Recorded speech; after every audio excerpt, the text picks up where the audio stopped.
Vamos lá, meus irmãos, continuando aqui, nossa 7ª aula de Geografia Bíblica 2, é o segundo bloco, estamos falando ainda sobre o Egito, né?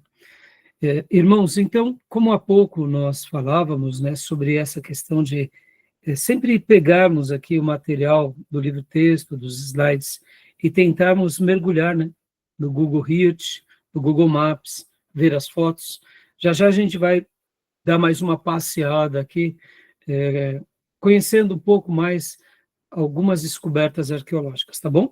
Mas continuando aqui, vamos pegar aquele slide, irmãos, o slide que nós já estávamos lendo há pouco, que o Tomé, inclusive, leu para nós, e vamos continuar a leitura deles, né? Por gentileza, Tomé, continue para nós. Aqui. Você chegou a terminar, não foi? Ou não? Li tudo. Isso, então tá. Então, só destacar aqui mais um detalhe, meus irmãos, ó. O Vale dos Reis e o Vale das Rainhas fica aqui, ó, muito próximo ao que é chamado de moderno Luxor. Deixa eu só mais uma vez mostrar para vocês, rapidamente, a gente já vai passear mais um pouco lá, mas só quero mostrar mais uma vez aqui para vocês, ó. Vamos lá.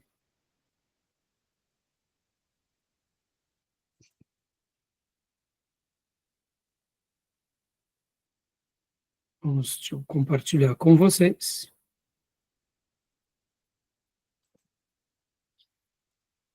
Aqui é um lugar muito importante com relação a todo o acervo. Ó, podem ver que o Luxor está aqui, ó, mais uma vez, né?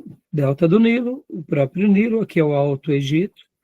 Olha só, Luxor está aqui,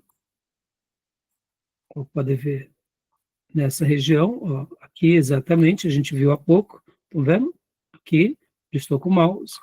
Aqui está o Vale das Rainhas, e perceba, ó, Vale das Rainhas e o Vale dos Reis, bem próximo. Ó, Vale dos Reis aqui. Então, percebam, um do lado do outro. Aqui era onde havia os centros de culto e onde, inclusive, foram descobertos grandes edificações, construções, sarcófagos de faraós, até mesmo Akhenaton e Nefertiti, né? Aqui no Vale das Rainhas, tá vendo? Então, todas essas regiões. Já já a gente vai voltar, tá bom? A gente vai dar uma passeada melhor aqui neles. Mas vamos para o slide para a gente correr aqui, senão eu não vou acabar esse material e eu quero hoje tentar acabar ele com vocês, tá bom? Joia, voltei aqui para o slide. Já vimos essas partes, né? Faraó e rainhas. Leia para nós, Beatriz, rapidinho aqui, por gentileza. Nós sabemos mais sobre o governo das dinastias do Egito através de suas mortes do que de suas vidas, com a magnificência de suas tumbas que nos contam sua história. Muitos entraram para a história mais por suas riquezas do que suas realizações.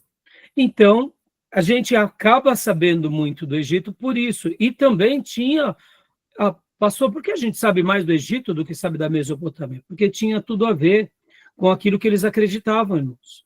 Eles acreditavam numa vida pós-morte, né, numa continuação. Então, para eles, essa perpetuidade com relação à sua vida de riqueza, que estaria no além, então, em virtude de tudo isso, acabamos sabendo muito mais sobre o Egito do que sobre as nações mesopotâmias. Percebam, o poder da religião influenciando, né? E aqui a gente vai acabar falando um pouco mais sobre alguns faraós, porque não vai dar tempo, né, irmãos? Sabendo que das dinastias dos faraós, o livro-texto ele faz uma cronologia bem interessante. Então, depois vocês vejam no livro-texto, há um consenso de algumas dinastias serem mais relevantes do que outras, mais glamurosas, com mais conquistas, com mais construções do que outras. Então, a gente não vai ter tempo de analisar todas elas. A única coisa que a gente destaca, eu diria, são os períodos em que os hebreus estiveram no Egito, e principalmente Moisés. Então, esse período é um período muito importante para nós por causa da relação direta e imediata com a história do judaísmo. Então, por isso que procuramos sempre saber algo a esse respeito. Mas, ao mesmo tempo, não temos muitos detalhes e muitas informações, até porque, diferente dos egípcios, eles construíam algo e colocavam ali os seus tesouros para poderem voltar à vida ou continuar a sua vida. Por isso que até mesmo a arte de embalsamar, olha que interessante, o pastor Enéas Tonini deixa no seu livro algo bem curioso, que ele mostra o quê? Que essa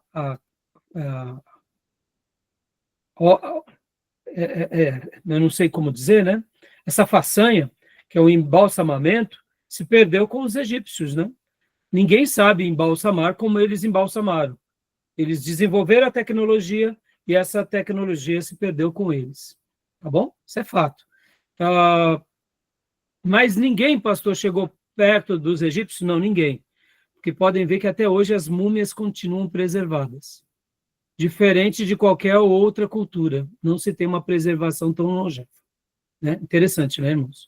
Então, leia para nós agora aqui, irmã Beatriz, por gentileza. Amenhotep III, 1391 a 1354 a.C. Amenhotep manteve seu vasto império com a mistura de diplomacia, casamentos reais e perspicácia.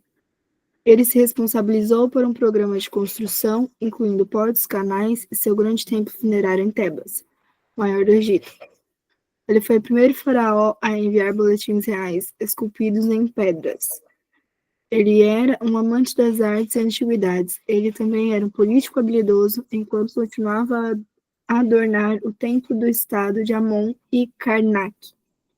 Ele silenciosamente rebateu o crescimento da força do clero de Amon, promovendo uma nova religião, a adoração do antigo deus do sol, Ra. Joia. Eu quero gastar um tempo falando dessas dinastias, porque é bem interessante, irmãos, porque eu passei para vocês, eu não sei se vocês chegaram a ver os vídeos, mas deixa eu mostrar aqui rapidamente também. Eu passei para vocês no nosso grupo de seminário esses vídeos. Quem puder, assista todos eles, porque foi realmente impressionante, né? É claro que já já a gente vai ver esses vídeos aqui. Esses vídeos não vai dar tempo para a gente passar em classe, é óbvio, né? Mas eu passei para vocês, eu não sei se vocês chegaram a ver, mas o que eu gostaria de destacar aqui, né? Esse faraó, chamado Amenhotep III, ele cria uma grande revolução no Egito, né? Assim como outros. Deixa eu só passar aqui para vocês o próximo slide. Aqui seria ele, né? Ó, tá?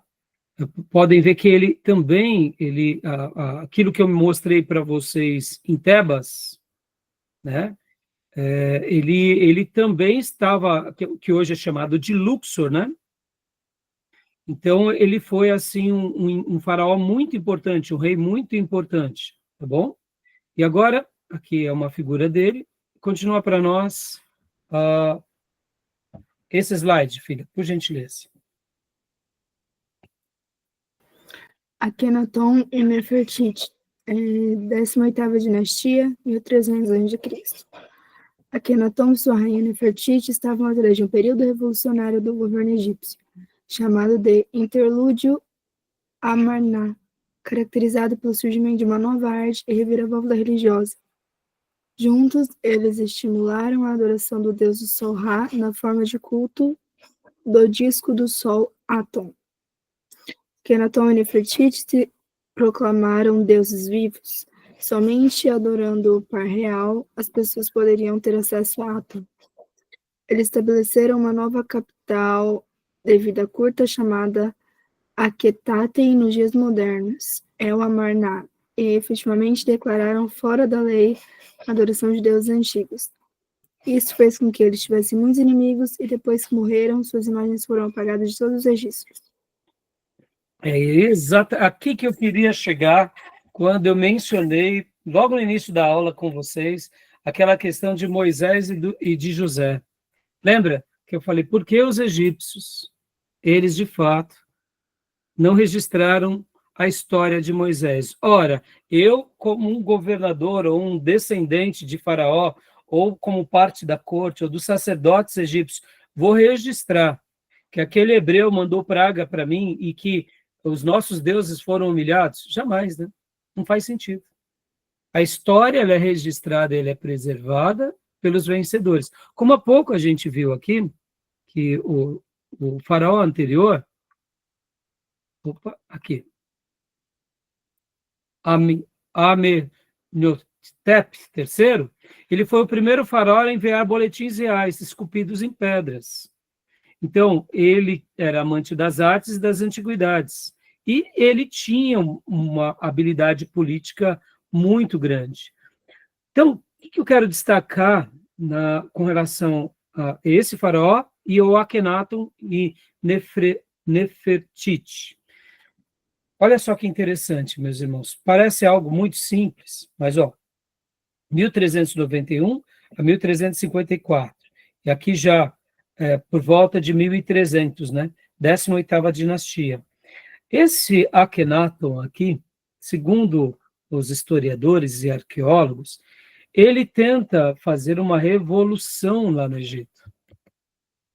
Assim como o faraó anterior, ele era muito habilidoso, o Amenhotep III, ele era muito influente e tinha uma articulação política muito grande. Você tem que lembrar que o Egito ele era regido pela sua teocracia. Faraós, eles eram pessoas, reis, que alguns se autodenominavam como deuses, mas havia os seus sacerdotes também. Havia todas as religiões ali ao lado, ou melhor, os ídolos, né, com os seus códigos religiosos. E o Akhenaton e Nefertiti, eles foram chamados de faraó herege e rei herético. Por quê? Porque ele quis agora realmente ser o novo, ele quis reformular a teologia do Egito. E aí ele constrói para ele um lugar onde ele ia morar e um lugar onde ele ia adorar, no caso, o Deus Sol, né? Que aí ele chamava de Atum. E só que aí ele, para desfigurar o lado dos sacerdotes, ele se coloca quase como um intercessor, em que as pessoas, quando fossem adorar o Deus Sol, ele seria um intercessor entre o Deus Sol.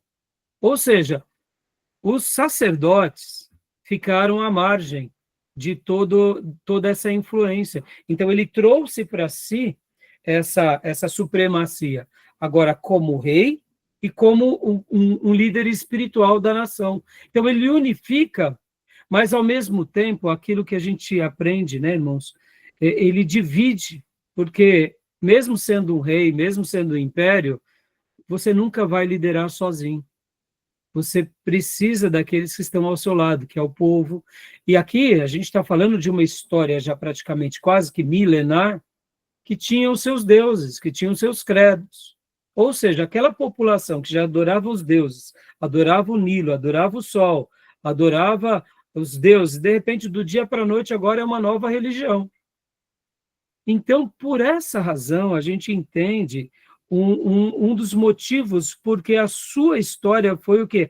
Apagada de todos os registros. Essa imagem que fala que for apagada, é a imagem pessoal, porque aí dá uma possível contradição. Como você vai achar registro de alguém se se apagaram? Se Aí que entra as nossas lições de casa e os vídeos que eu enviei para vocês, Júnior. O material arqueológico é muito interessante por causa disso. Os sucessores de Akhenaton e de Nefertiti, olha só que interessante,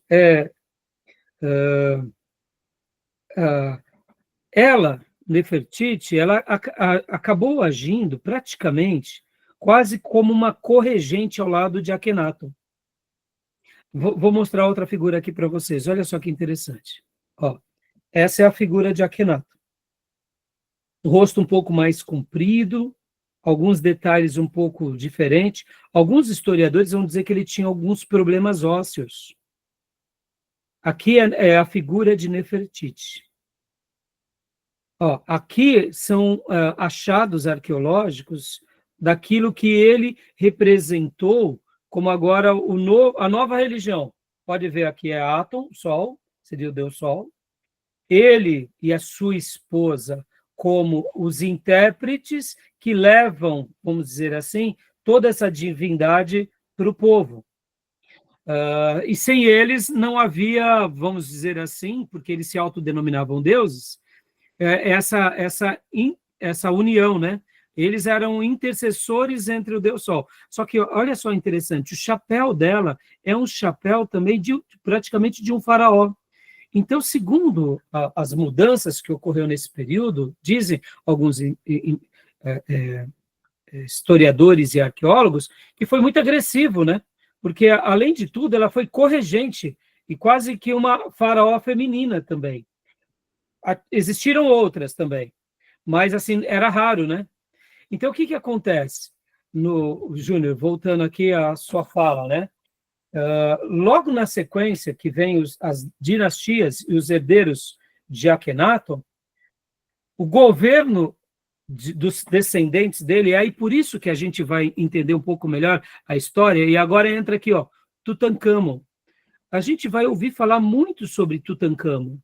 Então, o que acontece com Tutankhamon? Ele tem um período de um governo rápido, uma morte rápida, e, de repente, um sepultamento meio apressado em alguns lugares.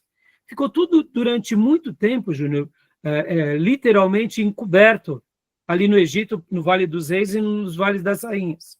Mas agora, no século XIX, nas descobertas arqueológicas, quando descobrem ali as tumbas de Tutankhamon e depois vão verificar os detalhes e fazer as comparações, veem que não era só de Tutankhamon, era de Tutankhamon, de Akhenaton e de Nefertiti. Porque no momento em que Tutankhamon ele é colocado no trono, ele restaura o culto como era antigamente. Ou seja, dá para ver aqui uma influência muito grande dos sacerdotes, da política, nesse Egito antigo. O que eu quero dizer, irmãos? Os sacerdotes, lembra que na minha primeira aula eu falei que eles tinham um poder tão grande quanto os próprios faraó? Então, eles tinham um poder político tão grande quanto os faraó. Eles não só davam as cartas com relação à religião, mas a influência das massas. E aqui, nessa questão também da troca do governo, a gente vai ver que literalmente apagaram a história de Akhenaton e de Nefertiti, literalmente como que se fosse quase como uma vingança pessoal. Você não quis honrar a história dos nossos deuses e antepassados, então estamos apagando a sua história. E enterram eles, e colocam eles, dão ali as honras de um rei, mas acabam apagando, né? Só que, claro, e essas descobertas foram recentes, Júnior. Então, por isso que a gente nota o seguinte, passaram-se praticamente, vamos dizer assim, quase que 2.500 anos sem ser conhecido esses reis. O legado deles, entendeu, Júnior? Ou seja, na história de todo o Egito, eles não foram citados. Porque vocês têm que lembrar também uma coisa, irmãos. Nas conquistas, né, por exemplo, da Grécia ao Egito, muito do que sabemos do Egito foram escritos por historiadores logo ali na conquista do Egito, no período da conquista grega. Então, mesmo esses homens que estavam vivendo durante o governo helênico, e historiadores, essas histórias foram apagadas. Ou seja, eles não conheciam sobre a história de Akhenaton e nem de Nefertiti, porque estava lá enterrado. Ainda ninguém tinha descoberto as tumbas. Está entendendo, Júnior? Está entendendo, irmãos? Ou seja, esse Akhenaton e Nefertiti, que foram, para muitos, um ícone, no sentido assim, foram revolucionários, mas que causaram mal ao staff daqueles dias e que foram literalmente dizimados a sua história, só veio ao conhecimento nosso, século XIX, século XX. Está entendendo, Júnior? Deu para entender agora? Fui confuso? Não, ficou claro. Quer dizer que a descoberta veio para trazer luz a um fato desconhecido. Por quê? Porque eles incomodaram quem? Eles incomodaram os sacerdotes, a tradição antiga. E é isso que eu quero dizer. Por isso que eu fiz questão de deixar para responder agora isso. Se entre os egípcios isso era algo comum, aquele imperador, aquele faraó, nos incomodou, ou incomodou essa dinastia, nós apagamos a história dele, porque existiria algum resíduo de Moisés, ou dos Ixos, ou de José. Não tem sentido. Não tem sentido eu preservar a história daqueles que me venceram. Está entendendo, Júnior? Ficou claro? Eu sei, eu entendi. Mas, assim, não foi tão escondido porque deixou muitas evidências para que hoje os arqueólogos encontrassem, entendeu? Claro. E eu não duvido, Júnior, que assim como Akhenaton e Nefertiti foram descobertas, a gente vai descobrir coisas de Moisés, de José e dos Ixos. Por exemplo, a gente vai tentar falar um pouco sobre os Ixos, mas é um mistério. Por quê? Porque já que eles foram, por mais de 100 anos, aqueles que governaram a dinastia dos egípcios, e eles eram estrangeiros, os egípcios faziam questão de apagar a história deles. Né? Inclusive, tudo bem até aí? Tudo bem? Eu estou tentando dar uma síntese. Deixa eu só dizer uma coisa. Já a gente vai ver, em algumas descobertas arqueológicas, quando aparece esse desenho aqui, por exemplo, que a gente acabou de ver agora, Júnior, esse desenho nas paredes, de Akhenaton e de Nefertiti, está apagado o rosto, literalmente. Vocês vão ver que em muitas descobertas arqueológicas, os novos sacerdotes e principalmente faraós fizeram questão de apagar o rosto dos reis, entendeu? E da rainha. Interessante, né? Está lá. Você olha, você tem um achado arqueológico, mas está apagado, que é para você não identificar mesmo, não trazer nenhuma semelhança, né? Então é muito curioso isso, né? Tá bom? Tudo bem até aí, meus irmãos? Alguma pergunta, alguma dúvida? Tá tranquilo. Algum acréscimo? Eu fiquei com dúvida nessa parte que eles falam, né, sobre os cavadores que morreram, isso é uma maldição. É basicamente como eles tentam mostrar nos filmes, tipo assim, entrando nas tumbas e aí tem as armadilhas e tal. Mas eu não entendi direito a sua pergunta. Essa parte que tá falando, né, que durante alguma descoberta, alguns escavadores morreram. Sim, sim. É basicamente como eles mostram nos filmes, tipo assim... Uma maldição, né?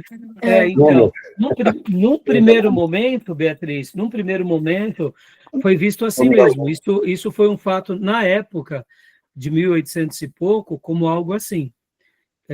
Eles tinham até um certo medo, porque descobriam, por exemplo, que tinha...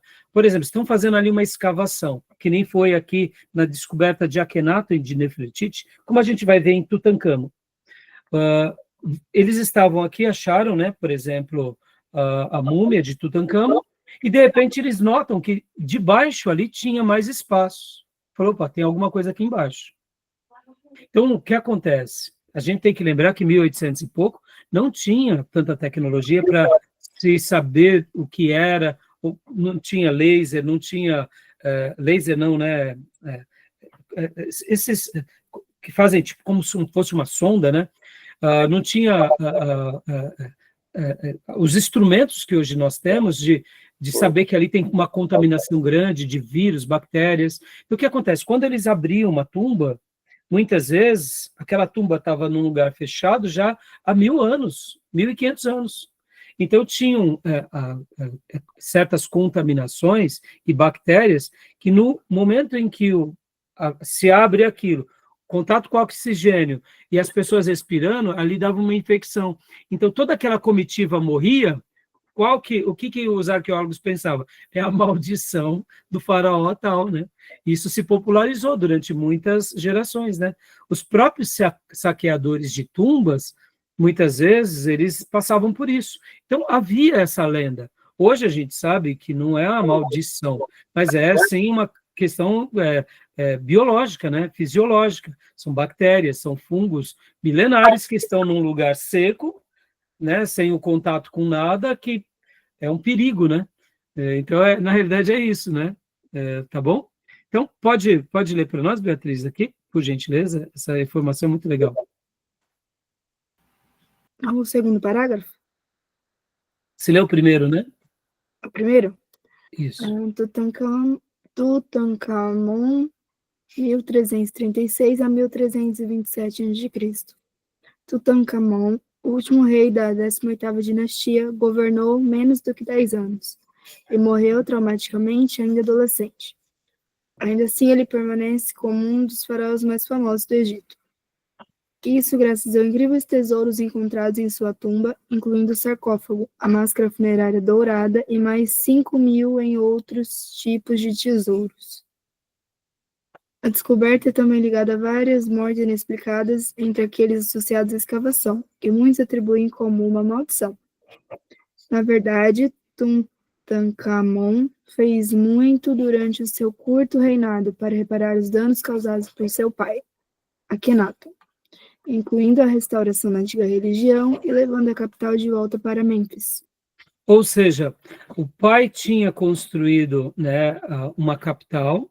Inclusive, é muito interessante, deixa eu aqui pegar para vocês, meus irmãos, aqui a foto de seria a descoberta de Tutankhamon, tá bom?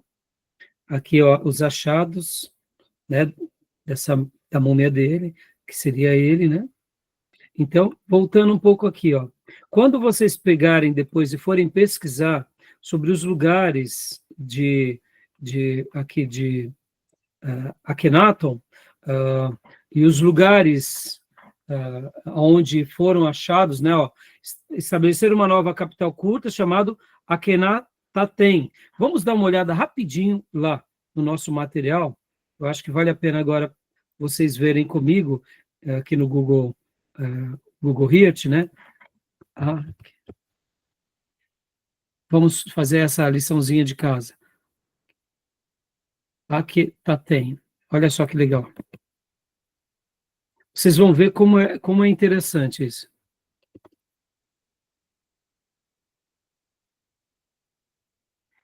Alguma pergunta, meus irmãos? Estou conseguindo passar para vocês, assim, sem complicar? Está difícil de entender? Não, tá tranquilo, só essa questão das evidências, de se for apagado, como eles conseguiram o registro, né? Se já for apagado. Então, por causa das descobertas, Júnior.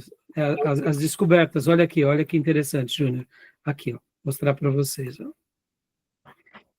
Como foi feita a descoberta, por isso que eu passei ali uns 5 vídeos para vocês, Júnior, para vocês verem nessas descobertas, como foi, as histórias, é muito interessante, sabe? Na aula aqui não dá para a gente tratar dos detalhes, né? Mas eu quis trazer essa síntese só para vocês saberem um pouco como, se isso aconteceu entre os próprios faraós, por que não aconteceria com os Ixos? E por que não aconteceria com José, com o povo hebreu e principalmente com Moisés? Olha aqui, ó. Quando nós colocamos no Google Earth, ó, tá vendo? A gente vai, aqui são todas as descobertas arqueológicas das cidades. E é muito interessante, ó, por exemplo, quando a gente pega aqui, olha, vamos pegar aqui as descobertas arqueológicas, ó. O palácio que ele construiu, tá vendo? Essa aqui é uma das áreas. Lembra que ele tinha construído uma nova capital para ser adorado, etc. e tal? Então é aqui. Depois deem uma pesquisada, eu vou só abrir rapidamente, só para a gente dar uma olhada agora, para enriquecer um pouco o conhecimento de vocês. Vamos lá. Seria essa área. Mas aqui não está abrindo, então eu vou pôr aqui pelo Google Maps. Ó, vamos lá, pelo Google Maps. Deixa eu abrir. Carregando. Ó, olha que legal. Pode perguntar, Elisângela. Fica à vontade, filha. Tá, não estou ouvindo o seu som. Aí, agora sim. Agora dá para ver. Então, falando do Akhenaton, ele lá nos vídeos eu vi, inclusive foi o último vídeo que eu assisti, foi sobre ele. Tá bem explicado e ainda fala sobre o que achava que ele, além da formação do rosto ser diferente, né? Dele ser bem diferente, falava também que ele dava a impressão de que ele não tinha muita visão. Sim, pode falar. Acho que não sei se era uma doença rara, algo do tipo, né? Naquela época, que ele, como se diz, ele usava muito as mãos para acariciar a esposa, os filhos. É uma figura, inclusive, de um faraó diferente, né? Os registros que foram achados, e aqui que fica interessante, Júnior e irmãos, olha só que interessante. Nesses registros que foram achados agora, recentemente, 100 e poucos anos atrás, mostra esse lado mais humano, de um faraó mais família. E, como a irmã mencionou, em alguns registros antigos, aparece ele com o olho um pouco diferente. E por isso que a gente acaba compreendendo, né, irmã? Obrigado pela sua contribuição, irmã Elisângela, parabéns. A Nefertiti, ela vai assumindo esse papel de uma corregente ou de uma faraó feminina ao lado do marido por causa da saúde dele. Mas, ao mesmo tempo, eles se consideravam deuses, né? Então, aqui, joia, obrigado, viu, minha irmã? Mais alguma coisa que a irmã gostaria de falar? Não, só... Se lembra, né? Esse detalhe me chamou bastante atenção. Aqui, meus irmãos, olha, aqui são as descobertas, né, desse período. Aqui, ó, tá vendo? Ó, olha, talvez não dê para mostrar, não nessa foto, mas vamos ver em outras aqui. Você vai ver que quando aparece a figura dele, aparece o desenho dele, mas, opa, aqui, aqui, ó, muitas vezes estão tirando, ó, tá vendo? Alguns desenhos eles apagam, literalmente. Literalmente eles tentam apagar. É uma maneira de, ó, podem ver, de tirar o registro da história. E eu achei muito interessante que os próprios faraós pediam para que os seus carpinteiros, pedreiros e artífices, né, apagassem a história das paredes, entendeu? Então eu achei muito curioso esses detalhes. Não fica um desenho tão perfeito, né? Deixa eu mostrar aqui outro desenho para vocês. Aqui, eu já vi um. Deixa eu tentar mostrar um outro aqui, só para enriquecer mais ainda as descobertas, né, de Akhenaton. Aqui, o Templo de Aton, o templo que ele constrói. Isso, deixa eu pegar aqui para vocês, ó, o Templo de Aton, esse daqui que é legal. Deixa eu compartilhar agora para vocês aqui o Templo de Aton. Olha só que legal, irmãos, essas fotos aqui. Então, isso tudo foi achados recente, né? Ó, dá uma visão panorâmica aqui, irmãos, de como era aquele lugar. E uma coisa que me impressiona, irmãos, percebam como os faraós, eles foram poderosos no mundo, né? Eles perpetuaram gerações, mostrando ali a sua força, o seu poder, o seu glamour, né? E as suas inscrições, né, que se perpetuaram. Ó, aqui seria o templo de Aton, que ele adorava o Deus Sol, né? Onde ele e a sua esposa, né, no caso, eram os únicos representantes. Então, são descobertas mais recentes, tá, irmãos? São descobertas novas, né? Não são antigas, tá? Isso daí é tudo... Então, como eu mencionei para vocês há pouco, até 1800 não se sabia dele, Júnior. Então, olha só que curioso, não? Tá bom? Entendi. Beleza, meus irmãos? Deixa eu só ver se tem mais alguma coisa aqui. Deixa eu ver aqui desse outro. Eu tinha separado algumas fotos para vocês. São muitas informações, né? Ah, aqui, ó. Esse daqui é legal. Deixa eu só mostrar esse também para vocês, ó. Aqui, Júnior, ó. Era essa foto que eu queria mostrar. Ó, percebam o rosto aqui, ó. Literalmente está quase que apagado, né? Não dá para ver uma figura, né? Isso daqui é dentro como se fosse da tumba, tá vendo? Rosto tanto de Akhenaton como Nefertiti, podem ver que está danificado. Aqui seriam os filhos, né, deles. Então, é muito legal. E esses achados foram com os achados recentes, principalmente por causa do filho, né, do que a gente acabou de ler há pouco, que é na realidade, Tutankhamon. Nos vídeos, né, irmã Elisângela, os historiadores eles vão mencionar algo bem curioso. Eles vão mencionar que a maneira em que eles enterram os descendentes é uma maneira literalmente para apagar a história, né? Não é para perpetuar a história. Então, como eu mencionei, essa é uma achada arqueológica muito interessante, tá bom, meus irmãos? E recente, né? Tá? Então, passando aqui para vocês, só para enriquecer mais a aula, tá bom? Vamos continuar no nosso slide, então? Tudo bem até aí? Joia? Então, ficou claro para os irmãos o porquê os Ixos não vão estar na história, o porquê Moisés e José não vão estar na história, é óbvio. É a história daqueles que venceram. Ora, para que eu vou registrar quem me venceu? Se eu não registro nem mesmo os faraós que foram antes de nós, né? Só porque mudaram a religião, quanto mais de um povo estranho, né? Tá bom? Então, pode ler para nós, Elisângela, aqui, Ramsés II. Por gentileza.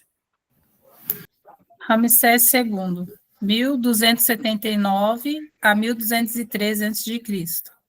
Ramsés assumiu o trono ainda novo, como co-regente com seu pai Sete I, e reinou até a sua morte aos 96 anos de idade. Seu longo reino praticamente define o próspero novo reino. Assim que ele assumiu o trono, ele travou uma série de guerras com os sírios que deram estabilidade ao Egito nos anos a seguir. Ele construiu com grandeza, incluindo os 2 templos de Abu Simbel e Postile Hall em Karnak, seu fabuloso templo mortuário. Ramsés, um colosso, uma tumba e adições ao templo Luxor. Ele teve 200 esposas e concubinas, 96 filhos e 60 filhas. Quando ele finalmente morreu, ele teria vivido mais do que 13 herdeiros. Então, olha só, essa informação é muito legal. E quando a gente pega aqui, por exemplo, irmãos, e mais uma vez, como eu falei, a gente pega aqui 2 templos de Abu Simbel. Quando a gente vai e faz essas lições de casa aqui, né? Abu Simbel, e vai atrás dessas informações, vocês notam, eu vou abrir aqui no Google, na página do Google Maps, já tinha separado para vocês, só algumas coisas de Ramsés. Olha só, que fantástico, meus irmãos. Como acabamos de ver, ele, no caso, né, teve um dos reinos mais longevos. E então, é como se ele tivesse vivido por 13 herdeiros, né, dando essa ideia de uma dinastia muito longa. Por essa razão, se perpetuou muito as suas conquistas e as suas obras. Olha que interessante, irmãos. Né? São todo o material, olha, os acervos arqueológicos, achados arqueológicos, né, de Ramsés. Muito interessante, não? É como eu mencionei há pouco, meus irmãos, quando a gente olha, né, vamos pegar esse vídeo só, Vou tirar o som rapidinho aqui, só para vocês verem, né? Olha que construção, que obras impressionantes. Quando nós pegamos, né, um material como esse, por exemplo, opa, parou de passar. Como esse, por exemplo, né? E a gente vê, né, essas esculturas, vê essas construções, isso só representa o poder desse faraó naquela dinastia, naquele período. Por isso que a gente começa a compreender como o Egito ele foi poderoso na história mundial. Hoje, quando nós temos assim no nosso Ocidente aqui, os Estados Unidos, né, como uma grande potência, a Casa Branca, quando a gente vê, por exemplo, alguns bustos de alguns presidentes americanos, né, que são bustos de uma figura assim, a cópia de um presidente de 3 metros de altura, é a representação do quê? De um período de glória de um presidente, de um período de glória de um governador. Quando a gente olha aqui para essas construções, para essas edificações, para tudo isso que foi feito, a gente compreende como foi glorioso esse império no passado. Como ser um faraó, ou pertencer à dinastia, né, ou estar ali ligado àqueles que presidiam, ou mesmo ser um sacerdote que estava servindo ao povo, como era algo assim realmente fora da curva, né? Porque realmente foi um império muito poderoso no Egito Antigo. Então, é surpreendente o Egito, quando a gente começa a estudar, quando a gente começa a ver, né? Vou passar aqui rapidamente, né? Olha só, as outras fotos, né? Quando a gente vê tudo isso, só demonstra a glória do Egito, né, irmãos? A suntuosidade deles e o poder deles, né? Tá bom, meus irmãos? Beleza? Tudo bem até aí? Né? Tá dando para compreender? Espero que eu não esteja complicando, né? Que esteja facilitando para vocês, tá bom? E se por acaso eu me perder em alguma informação, depois eu corrijo aqui com vocês na aula, tá bom? Deixa eu aqui, vamos sair agora do Egito, do glamour, das edificações. Vamos falar aqui da vida real nossa. Nós estamos aqui num seminário teológico, aprendendo a fazer a obra de Deus, né, para servir melhor a igreja. Temos as nossas vidas, temos o nosso ministério. Vamos aqui fracionar em 2 partes: a nossa vida, a nossa família e o ministério. Sejamos honestos, meus irmãos. Para a gente poder, né, construir uma casa de veraneio, ter uma herança, quanto sacrifício a gente faz, né, para poder chegar até a nossa primeira casa, né, sair do aluguel. Quem sabe os irmãos que já têm empresa aqui, ou que são autônomos, conseguir montar o seu escritório. Quanto sacrifício, né? A gente tem na vida. Estou falando aqui da vida real. E aí, vamos supor, aqueles que prosperam mais, conseguem construir uma casa a mais, um empreendimento, uma indústria. No nosso caso aqui, como ministros, né, a igreja. Poxa vida, como é difícil cuidar de uma igreja, construir um prédio, para receber os irmãos. Passa-se uma vida, alguns pastores conseguem construir uma, outros conseguem construir 10, 20 igrejas, deixam ali um legado, né? Quando a gente olha e faz essa comparação bem realista, né, para a vida de algumas pessoas na história da humanidade, que realmente fazem proezas gigantescas, percebam o poder que essas pessoas têm, né? Nos nossos dias modernos, ter uma empresa é algo muito difícil. Manter uma empresa sólida, que continua, né, desenvolvendo, crescendo, é muito difícil.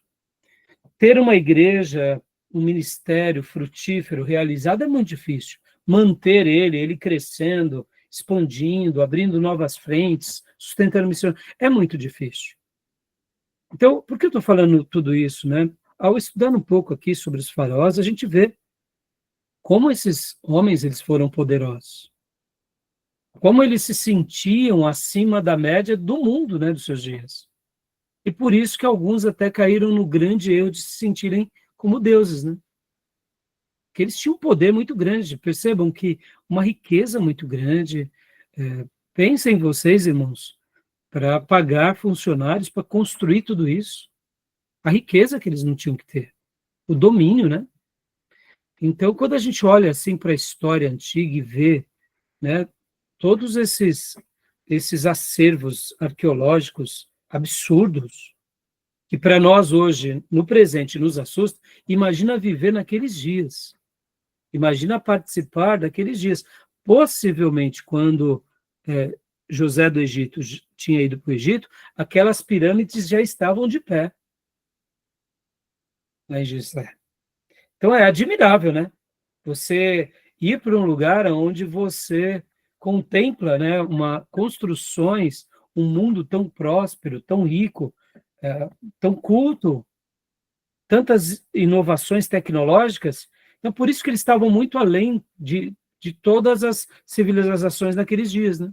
Então, assim, é admirável, né? Não estou querendo aqui supervalorizar, mas eu estou querendo aqui ser realista do que o poder que eles tinham, né? Era muito grande. Tá bom? Beleza até aí? Tudo bem, meus irmãos? Então, continuando aqui rapidinho, meus irmãos, ó, mais uma vez aqui, né, nos slides, olha só. Isso é formidável, né? Aqui é uma pessoa, tá vendo, irmãos? Olha a dimensão em escala, né? Aqui, ó, uma portinha, tá? A dimensão em escala aqui de uma pessoa, né? Aqui uma múmia, né? Então, pode ler para nós, irmã Elaine, por gentileza?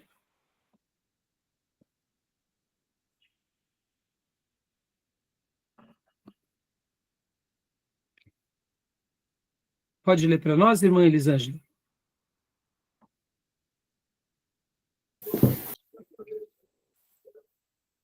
Hatshepsut pode ter sido uma rainha, mas governou como um rei. Faraó da famosa 18ª dinastia. Foi a mulher mais importante a governar o Egito e era mais poderosa que Cleópatra ou Nefertiti. Mas quando seu governo terminou, seu nome desapareceu na obscuridade. Mais uma vez, ó, só um minutinho, irmão. Percebam, mais uma pessoa influente, poderosa, que também foi apagada da história. Ora, se ela, como egípcia, foi apagada da história, por que outros povos que prevaleceram no Egito seriam lembrados na história? Tem sentido, não é verdade? Pode ler, irmão. Sua história é uma das mais estranhas da antiguidade. Hatshepsut roubou o trono do seu jovem enteado, vestida como um homem.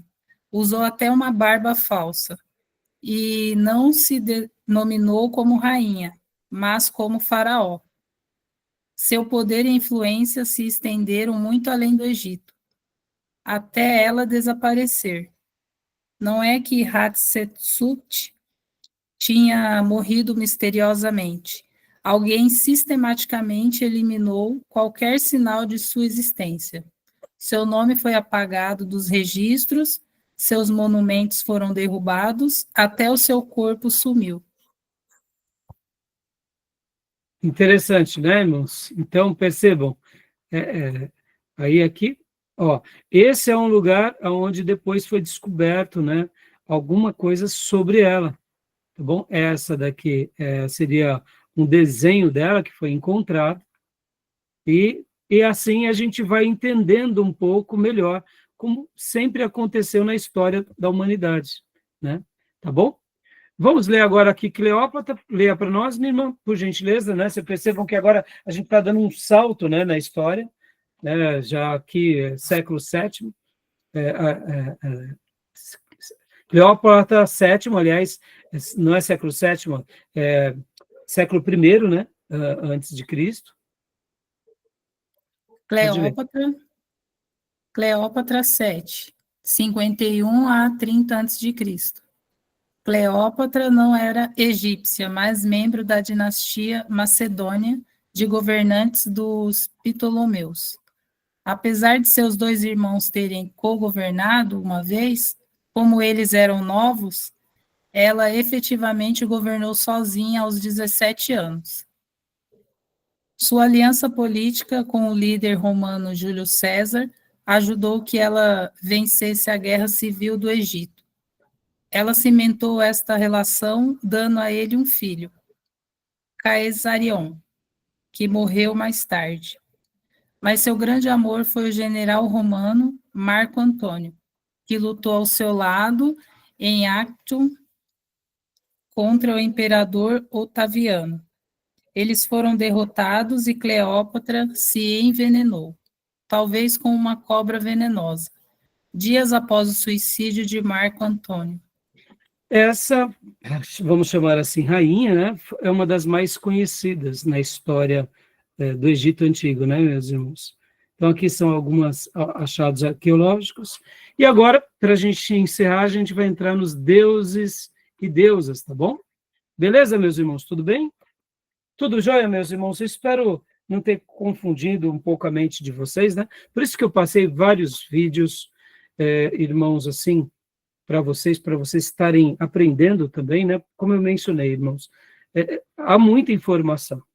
E o que é mais importante é vocês lembrarem, né, desses detalhes e juntos aqui a gente está aprendendo, para que a gente possa saber que esse povo realmente foi um povo muito importante, né? E marcou a história mundial. E também a história do povo de Deus, tá bom? Então, beleza, meus irmãos? Vamos, então, para o nosso último bloco. Alguma pergunta, alguma dúvida? Não? Então, vamos encerrar aqui e a gente fecha e a gente vai para o último bloco, tá bom? Beleza? Fechado.